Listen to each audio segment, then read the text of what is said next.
Halo semuanya, kami dari kelompok 12 Hi-Fi Permadani 2022 dan pada kesempatan kali ini kami akan memaparkan isi presentasi dari pitch deck perusahaan startup kami yaitu Yologi. Tanpa basa-basi, langsung lanjut ke slide berikutnya.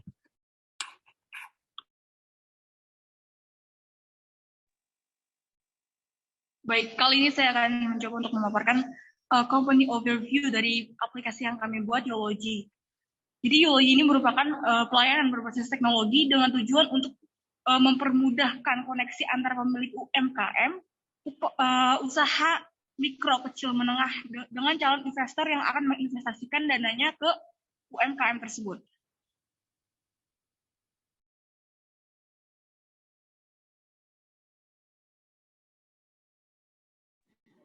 Sebelum mulai ke presentasi memperkenalkan bisnis kami, manajemen tim kami terdiri dari Yohanes Asep, Syawalia Yazidi, saya sendiri Kiana Letea, Kanita Syahla, Almaira Zahra, Seva Joy Austin, Zarifa Inayatur, Fabio Kinan, Nashwariani, Adina Desialva, Kevin, dan juga Joshua. Baik, selanjutnya kita masuk ke problem atau opportunity yang akan perusahaan kita ambil. Yang pertama, ada terhambatnya pertumbuhan UMKM akan keterbatasan modal. Ini bisa kita lihat sendiri di kenyataan di lapangan, bagaimana UMKM banyak yang terhambat pembangunannya karena keterbatasan modal, dan dari situ juga perekonomian Indonesia pun terhambat. Lalu yang kedua, rasio angka kewirausahaan di Indonesia yang relatif rendah. Dan yang last but not least, tingkat melek investasi masyarakat Indonesia yang juga masih rendah. Selanjutnya, kami akan menjelaskan bagaimana produk kami bisa menyelesaikan 3 masalah ini, serta bukti-bukti nyata dari permasalahan ini.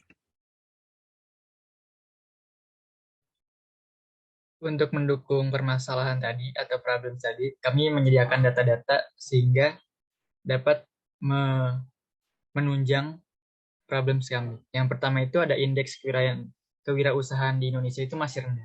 Bisa dilihat bahwa Indonesia sendiri masih terdapat di peringkat 94 dari 137 negara, sehingga bisa membuktikan bahwa Indonesia itu dalam bidang kewirausahaan itu masih rendah.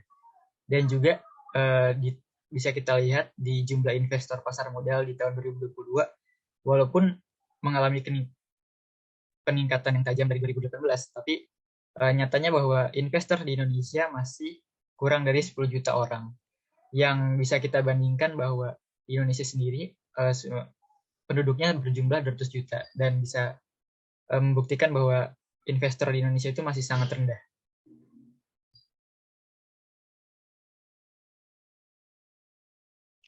Maka dari itu, selanjutnya adalah our product, Yologi, yang merupakan aplikasi penghubung pemilik UMKM dan investor dengan sistem keuntungan bagi hasil.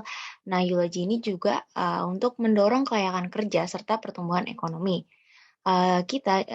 Perusahaan ini, Yologi, juga untuk memenuhi Sustainable Development Goals pada poin 1, No Poverty, dan poin 8, Decent Work and Economic Growth.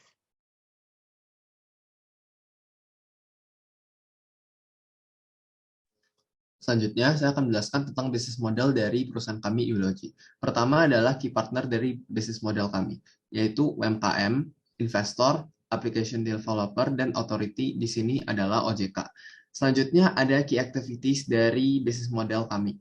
Yang pertama itu ada legal affair, di mana aplikasi kami akan membantu proses legal dari proses penanaman model tersebut. Kemudian ada background check of UMKM, di mana ini akan menjamin keamanan dari investor yang akan menginvestkan uangnya kepada UMKM terkait.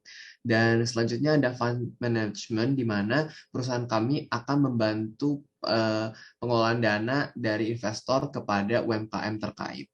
Selanjutnya ada cost structure, di mana dalam perusahaan kami memerlukan uang untuk application development, dan kemudian untuk sales and marketing, dan terakhir adalah salaries untuk pegawai-pegawai kami.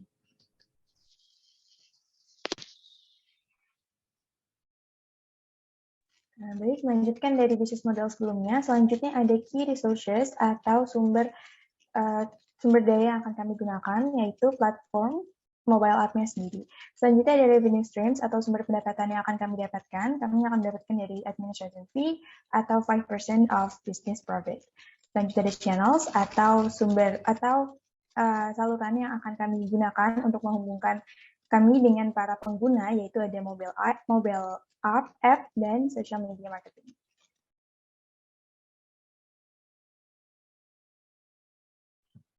Selanjutnya adalah customer relationships dari perusahaan kami, yaitu self-service dan rating.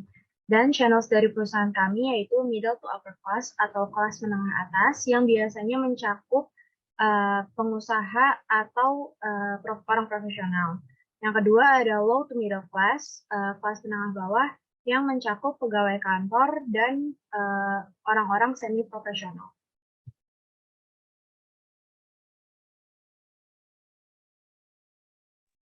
Lalu selanjutnya bisnis kami yaitu yang pertama, rencana bisnis UMKM dapat direalisasikan dengan bantuan modal dari para investor.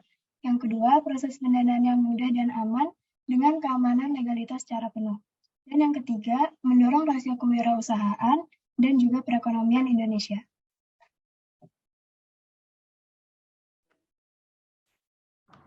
Kemudian yang selanjutnya, strategi pemasaran. Tentunya kami sudah menentukan target pasar serta rencana strategi pemasaran aplikasi Yulogy ini. Untuk target pasar yang pertama yaitu calon-calon pelaku UMKM, khususnya bagi masyarakat golongan menengah ataupun masyarakat golongan menengah ke bawah. Yang kedua yaitu calon-calon investor.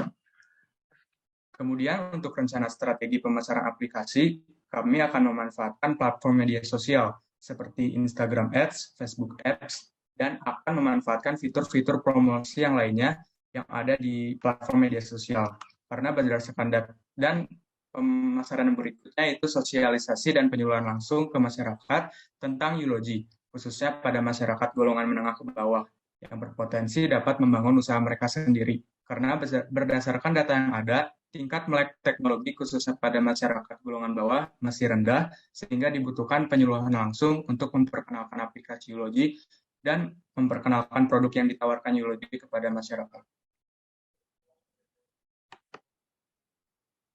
Nah, selanjutnya apa aja sih threat atau ancaman yang mungkin dihadapi ke depannya untuk bisnis? Yang pertama adalah kepercayaan investor terhadap perusahaan dan aplikasi kemungkinan belum sesuai dengan target perusahaan. Hal ini dapat ditanggulangi dengan membangun reputasi perusahaan yang baik dan ratings feedback dari pelanggan.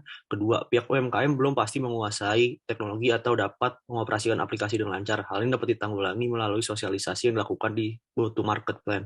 Dan ketiga adalah server aplikasi down akibat traffic penggunaan aplikasi yang terlalu banyak adalah menggunakan server yang aman. Oke, selanjutnya kompetitor analisis. Di sini kompetitor Yulogy secara tidak langsung adalah modalku. Kelebihan dari modalku ini diantaranya yang pertama, nilai pendanaan terjangkau bagi investor. Kemudian yang kedua, modalku ini tanpa agunan bagi peminjam. Kemudian yang ketiga, tingkat suku bunga terjangkau bagi peminjam. Tapi perlu digarisbawahi bahwa yang membedakan modalku ini dengan kami ya, khususnya Yulogy ini adalah kami menggunakan sistem bagi hasil. Kemudian yang keempat, kendali penuh terhadap investasi yang dimiliki ini bagi investor. Tapi terdapat juga beberapa kekurangan modalku. Yang pertama diantaranya, satu, area layanan terbatas. Kemudian yang kedua, hanya diperuntukkan untuk UMKM yang terintegrasi dengan sistem penjualan digital. Kemudian yang ketiga, registrasi pendana dikenai biaya aktivitas sebesar Rp3.400. Demikian pitch deck dari Yulogy. Terima kasih atas perhatiannya.